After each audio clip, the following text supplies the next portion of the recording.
পুরো পুজোটা আমার গলায় ব্যথা, কাশি, জ্বর, সর্দি এসবই কেটে গেছিলো। তাই ভাবলাম নবমীর দিন মাটন কষা বানাবো একদম ঝাল ঝাল করে। প্রথমে আলুগুলো ভেজে নিয়ে সেই তেলেই গোটা গরম মশলার ফোড়ন দিয়ে দিলাম পেঁয়াজ ভাজতে। মাটন রান্নায় টমেটো দেওয়ার খুব একটা দরকার পড়ে না, কিন্তু আমার সমস্ত রান্নায় টমেটো দেওয়ার একটা অবসেশন আছে। তাই পেঁয়াজ আর টমেটোটা প্রথমে ভেজে নিলাম। পেঁয়াজ রসুন একসাথে না ভেজে যদি কোনো রান্নায় রসুনটাকে পরে ভাজা যায় অল্প তেল দিয়ে, তাহলে টেস্ট ডাবল হয়ে যায়।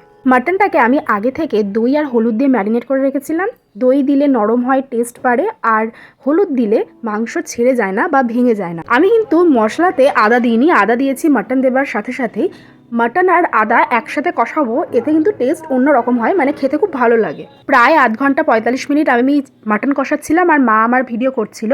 তারপরে গরম জল দিয়ে দিলাম। এরপর কড়াইয়ে কিছুক্ষণ ফুটিয়ে নিলাম। চারিদিকে কি সুন্দর একটা তেল বেরিয়েছে।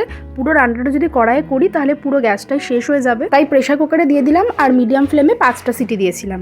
গোটা রসুন দিয়ে লাল লাল ঝাল ঝাল মাটন কষা তৈরি হয়ে গেছে। বাবার ওদিকে খাওয়াও হয়ে গেছে আর আমরাও খেয়ে নিই। কেমন লাগলো ভিডিওটা অবশ্যই জানিও।